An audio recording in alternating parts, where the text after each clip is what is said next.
जय Hind friends, welcome to the channel UPSC NET JRF.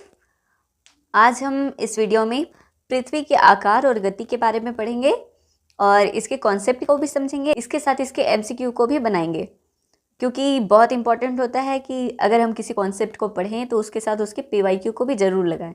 तो ये ज्योग्राफी का हमारा बेसिक सीरीज़ होने वाला है। तो चलिए शुरू करते हैं बिना देर किए हुए, बिना आपका वैल्यूएबल टाइम को ख़राब करते हुए। आज का चैप्टर जैसा है कि पृथ्वी का आकार और गति। तो सबसे पहले हम लोग पृथ्वी के आकार को समझते हैं। तो बचपन में हमें समझाया गया था कि पृथ्वी का आकार जो है वो गोल है, लेकिन उस टाइम हमारी मेंटल स्थिति ऐसी नहीं थी कि हमें पूरा डिटेल में समझाया जाए और हम उससे समझ सकें। तो अब हमें पता है कि पृथ्वी कहीं उभरी हुई है, जैसे कि कहीं पठार है, पर्वत है, कहीं गर्त है, गड्ढे हैं, कहीं नदियाँ बह रही है, जिस वजह से पृथ्वी उबड़ खाबड़ जैसी दिखती है। इस तरह से हम कह सकते हैं कि पृथ्वी पूरी तरह गोल नहीं है और पृथ्वी जो है वो ध्रुवों पर चपटी है और भूमध्य रेखा पर उभरी हुई है, यानी कि उठी हुई है। अगर हमें नॉर्मल लाइफ में देखना है तो इसका एक बेहतरीन उदाहरण संतरा हो सकता है, जिसे हम नॉर्मल लाइफ में देख सकते हैं। जैसे पृथ्वी में ध्रुवों पर चपटी हुई है और भूमध्य रेखा पे उठी हुई है, यानी कि बीच का भाग जो है उठा हुआ है, वैसे ही संतरे में भी होता है। कहीं कहीं गड्ढे हैं संतरे में, दोनों ध्रुवों पे ये भी चपटी होती है, तो बहुत मैच करता है पृथ्वी की आकृति से संतरे का आकार। तो इस तरह हम नॉर्मल भाषा में समझ सकते हैं कि पृथ्वी का आकार जो है वो संतरे की तरह है। और अब हम जानते हैं कि एग्जाम में जो क्वेश्चन पूछा जाता है तो उसमें जब पूछेगा कि पृथ्वी का आकार कैसा है, तो वहाँ संतरा नहीं लगाना है। वहाँ पे हमें बताना है कि पृथ्वी का आकार जो है वो ऑब्लेट एस्फेरॉइड की तरह है, जिसे हिंदी में चपटा गुलाब कहते हैं। और एक और इसका नाम है जियोइड। भूवैज्ञानिकों ने पृथ्वी का आकार के लिए स्पेशल इस वर्ड को इन्वेंट किया है, जियोइड। तो किसी किसी एग्जाम में ऑप्शंस जो है वो ऑब्लेट एस्फेरॉइड देगा तो कहीं पे जियोइड देगा। तो ये याद रखिएगा कि पृथ्वी का आकार कैसा है, तो ऑब्लेट एस्फेरॉइड, चपटा गुलाब या फिर जियोइड, ये दोनों वर्ड याद रखना है, ठीक है। पृथ्वी का आकार तो हम लोग समझ लिए हैं। अब हम पृथ्वी की गतियों के बारे में समझते हैं। तो पृथ्वी की मुख्य दो ही प्रकार की गति है, एक घूर्णन और एक परिक्रमण। घूर्णन को इंग्लिश में रोटेशन बोलते हैं और परिक्रमण को इंग्लिश में रिवॉल्यूशन बोलते हैं। ये याद रखिएगा, घूर्णन को इंग्लिश में रोटेशन बोलते हैं और परिक्रमण को इंग्लिश में रिवॉल्यूशन बोलते हैं। क्योंकि कई बार एग्जाम जो होता है हिंदी मीडियम वालों को भी इंग्लिश वर्ड देवनागरी लिपि में दे देता है, तो कुछ कुछ वर्ड का हमें इंग्लिश पता होना चाहिए, तो इसलिए इसको याद रखिएगा, ठीक है।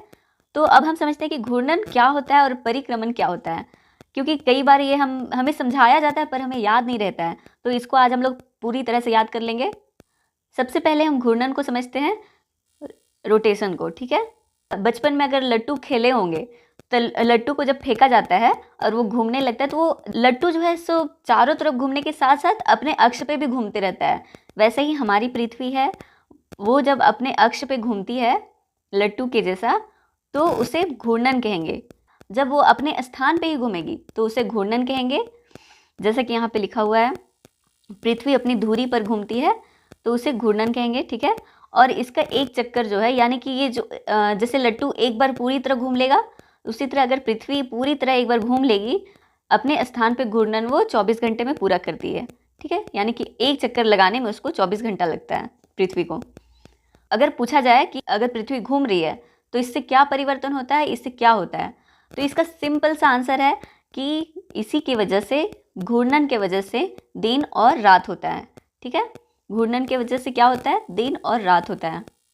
ये याद रखिएगा कि पृथ्वी जब अपने ही अक्ष पे घूमेगी तो उसे घूर्णन कहेंगे, जिसे इंग्लिश में रोटेशन बोलते हैं। और इसका एक बेहतरीन उदाहरण है कि पृथ्वी लट्टू जैसा घूमती है, ठीक है। और इसी कारण से पृथ्वी पे दिन और रात होता है, ये याद रखिएगा, ठीक है। क्योंकि क्वेश्चन में पूछा जाता है एमसीक्यू में कि पृथ्वी के घूर्णन का परिणाम क्या है, तो ऑप्शंस कई सारे रहेंगे। मौसम परिवर्तन होता है या क्या होता है, दिन और रात होता है। तो ये याद रखना है कि दिन और रात होता है, ठीक है।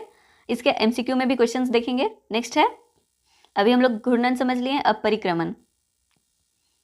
परिक्रमण को इंग्लिश में क्या बोलेंगे, रिवॉल्यूशन। याद रखिएगा, पृथ्वी जब अपने अक्ष पे घूमते घूमते जब सूर्य के चारों ओर घूमेगी, जैसे कि लट्टू अपने अक्ष पे भी घूम रहा है और घूमते घूमते कई अलग अलग जगह पे चला जाता है, ठीक है। अपने से दूर, जहाँ से स्टार्ट होता है वहाँ से दूर तक चला जाता है, तो वो जो दूर तक जाता है ना, उसको परिक्रमण बोलते हैं। उसी तरह पृथ्वी जब अपने अक्ष पे घूम रही है और घूमते घूमते घूमते घूमते सूर्य के चारों ओर घूमती है तो उसे परिक्रमण कहेंगे। तो यहाँ पे जैसा कि लिखा हुआ है, पृथ्वी सूर्य के चारों ओर घूमती है, इसे परिक्रमण कहेंगे। ठीक है, और ये जो सूर्य के चारों ओर घूमती है, इसको घूमने में उस पृथ्वी को कितना टाइम लगता है, तो ये याद रखिएगा कि लगभग 365 दिन 6 घंटे और कुछ मिनट इसके साथ होता है, इसलिए मैं लगभग बोल रही हूँ। ठीक है, तो 365 दिन और 6 घंटे कितना होता है, एक पृथ्वी को सूर्य के चारों ओर एक चक्कर लगाने में 365 दिन 6 घंटे टाइम लगता है पृथ्वी को। ठीक है, और पृथ्वी अपने अक्ष पे कितना टाइम में घूमती है, तो 24 घंटे में लगाती है। हमें पिछले स्लाइड में देखिए कि घूर्णन की वजह से दिन और रात हो रहा था, तो अब पृथ्वी परिक्रमण कर रही थी। इसकी वजह से क्या होगा, तो इसके वजह से सबसे इम्पॉर्टेंट चीज़ होगा कि पृथ्वी पर ऋतु परिवर्तन होगा, यानी कि सीजनल चेंजेस आएगा। कभी बारिश, कभी गर्मी, कभी ठंडा, ये सब ऋतु परिवर्तन जो होता है वो पृथ्वी के परिक्रमण के वजह से होता है। ये याद रखिएगा कि ठीक है, घूर्णन की वजह से दिन और रात और परिक्रमण की वजह से ऋतु परिवर्तन। अब इसके बारे में कुछ और भी हम जान लेते हैं पृथ्वी के बारे में। तो पहला हम लोग जाने कि पृथ्वी का आकार कैसा है, दूसरा में जाने कि इसकी गति कितने प्रकार की होती है। हम लोग जानते हैं कि पृथ्वी जो घूमती है अपने अक्ष पे घूमती है, सूर्य के चारों ओर घूमती है, तो वो किस दिशा में घूमती है, तो पृथ्वी जो घूमती है वो पश्चिम से पूर्व की ओर घूमती है। ठीक है, वेस्ट टू ईस्ट घूमती है। जो हमारे सौर मंडल में 8 ग्रह हैं, उसमें से 2 ग्रह को छोड़ दिया जाए तो सारे ग्रह पश्चिम से पूर्व ही घूमते हैं, और जो पूर्व से पश्चिम घूमते हैं वो 2 ग्रह हैं, शुक्र और यूरेनस। यानी कि बुध ग्रह से स्टार्टिंग होता है, तो बुध शुक्र सेकेंड नंबर पे आया, और उधर लास्ट से अगर देखें तो यूरेनस और नेपच्यून सबसे लास्ट में है और यूरेनस सेकेंड में। तो लास्ट से सेकेंड और फर्स्ट से सेकेंड, ये दोनों जो है वो पूर्व से पश्चिम घूमेगी। ठीक है, बाकी सारे ग्रह, बाकी 6 ग्रह जो बच गए हैं वो पश्चिम से पूर्व घूमेगी, जिसमें से पृथ्वी भी है। तो पृथ्वी की गति किसी दिशा में होती है, तो पश्चिम से पूर्व होती है। और देखिए, घूर्णन की वजह से दिन और रात हुआ, परिक्रमण की वजह से मौसम परिवर्तन हुआ, और ये जो पश्चिम से पूर्व घूम रही है पृथ्वी, तो इसके कारण से हमें सूरज पूर्व से उगता हुआ दिखाई देता है और पश्चिम में डूबता हुआ दिखाई देता है। ठीक है, इसी कारण से होता है क्योंकि पृथ्वी पश्चिम से पूर्व घूम रही है। तो पश्चिम से पूर्व घूमेगी तो सूर्योदय हमें पूर्व से दिखाई देगा और पश्चिम में डूबता हुआ दिखाई देगा। ठीक है, और जैसा कि यहाँ पे भी लिखा है, इसी कारण हमें सूरज पूर्व से उगता और पश्चिम में डूबता दिखता है। अब देखते हैं, परिक्रमण से दिन कभी कभी लंबे और कभी छोटे होते हैं। ठीक है, जैसे कि अगर परिक्रमण कर रही है पृथ्वी, तो वो अंडाकार आकृति में घूमती है। ठीक है, गोल गोल पूरी तरह गोल नहीं घूमेगी, अंडाकार आकृति में घूमेगी। पृथ्वी जब सूर्य के नज़दीक रहेगी तो उसे उपसौर बोलेंगे, और पृथ्वी जब सूर्य से दूर जाएगी तो उसे अपसौर बोलेंगे। जैसे कि यहाँ पे फिगर में दिखाते हैं आप लोगों को हम।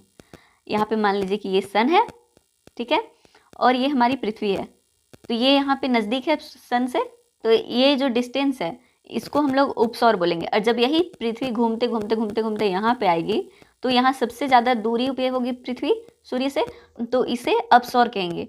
ठीक है, तो अब हम इसका पूरा निष्कर्ष देख लेते हैं कि क्या क्या हम लोग इस वीडियो में पढ़े हैं। तो निष्कर्ष है कि पृथ्वी जो है वो अंडाकार गुलाब है, जिसे ऑब्लेट स्फेरॉइड कहेंगे या जियोइड कहेंगे। ठीक है, और इसकी 2 प्रमुख गतियां हैं, रोटेशन और रिवोल्यूशन। रोटेशन का हिंदी क्या होता है, घूर्णन, और रिवोल्यूशन का हिंदी क्या होता है, परिक्रमण। और घूर्णन से जो होता है वो दिन और रात होगा, और परिक्रमण से क्या होगा, ऋतु परिवर्तन होगा। और पृथ्वी पश्चिम से पूर्व घूमती है, इसलिए सूर्योदय पूर्व में होगा और सूर्यास्त पश्चिम में होगा। ठीक है, उम्मीद है आपको समझ में आया होगा। चलिए अब इसके एमसीक्यू को डिस्कस कर लेते हैं हम लोग, क्योंकि कोई भी अगर चैप्टर पढ़िए ना तो उसका एमसीक्यू ज़रूर लगाया कीजिए। उससे क्या होता है कि हम कॉन्सेप्ट पढ़ लेते हैं, हमें लगता है कि हम पूरा पढ़ लिया, हमको समझ में आ गया है, लेकिन जब एग्ज़ाम हॉल में बैठते हैं तब हम कंफ्यूज हो जाते हैं ऑप्शन को देख के, क्योंकि ऑप्शंस इतने मैच करते हैं एक दूसरे से कि उस टाइम लगता है कि नहीं ये आंसर होगा, ये आंसर होगा। ये सिली मिस्टेक की वजह से एग्ज़ाम में 1-2 नंबर से कई बार रिजल्ट रुक जाता है। तो इसलिए जब भी चैप्टर पढ़िए तो ये याद रखिए कि उसके साथ एमसीक्यू या पीवाईक्यू जरूर लगाइए। तो पहला क्वेश्चन है, पृथ्वी का वास्तविक आकार क्या है? तो इसका आंसर आप लोग खुद ट्राई कर लीजिए। पहला ऑप्शन है पूर्ण गोलाकार है, अंडाकार गुलाब यानी कि ऑब्लेट स्फेरॉइड है, सी बेलनाकार है, घनाकार है। तो हम लोग अभी देखें क्लास में कि इसका आकार जो है वो ऑब्लेट स्फेरॉइड या जियोइड है। ठीक है, अब नेक्स्ट क्वेश्चन देखते हैं। नेक्स्ट है कि पृथ्वी अपने अक्ष, जिसे एक्सिस कहेंगे, पर कितने समय में एक चक्कर पूरा करती है। तो हम लोग अभी देखे थे कि ये अपने अक्ष पे जब बोला जाएगा कि अपने एक्सिस पे कितने टाइम में घूर्णन करती है, तो ये 24 घंटे में एक चक्कर कंप्लीट करेगी अपने अक्ष पे। और जब ये सूर्य के चारों तरफ घूमेगी तो 365 दिन 6 घंटे। नेक्स्ट क्वेश्चन है कि दिन और रात बनने का कारण क्या है। जैसा कि अभी हम पढ़े थे कि घूर्णन की वजह से दिन और रात होता है, ठीक है, तो इसका आंसर हो जाएगा बी, घूर्णन। नेक्स्ट क्वेश्चन है कि ऋतु परिवर्तन का मुख्य कारण क्या है। ऑप्शंस है पृथ्वी का गोल आकार, पृथ्वी का घूर्णन, पृथ्वी का परिक्रमण और धुरी का झुकाव, चंद्रमा का प्रभाव। तो हमें पता है कि जो घूर्णन होता है उसकी वजह से दिन और रात होता है, तो घूर्णन नहीं होगा, और गोलाकार होने से कोई मतलब है नहीं। तो आंसर क्या है, पृथ्वी का परिक्रमण और धुरी का झुकाव इसका राइट आंसर है। ऋतु परिवर्तन होता है मौसम परिवर्तन परिक्रमण के कारण। नेक्स्ट है पृथ्वी अपनी धुरी पर घूमती है, ठीक है, तो किस दिशा में घूमती है ये अपनी धुरी पे। जैसा कि अभी पढ़े थे हम लोग, ऑप्शंस देख लेते हैं। पूरब से पश्चिम, पश्चिम से पूर्व, उत्तर से दक्षिण, दक्षिण से उत्तर। तो इसका राइट आंसर पश्चिम से पूर्व। 2 ग्रह को छोड़कर बाकी सभी पश्चिम से पूर्व है। पूर्व से पश्चिम कौन कौन ग्रह है घूमता है, तो वो शुक्र और यूरेनस दोनों। नेक्स्ट क्वेश्चन है कि पृथ्वी सूर्य के चारों ओर कितने दिन में एक परिक्रमण पूरा करती है। तो कितने दिन में पूरा करती है, ऑप्शंस देखते हैं। 360 दिन, 365 दिन, 365 दिन 6 घंटे, 366 दिन। तो अभी हम लोग देखें कि इसका आंसर है ऑप्शन सी, 365 दिन और 6 घंटे।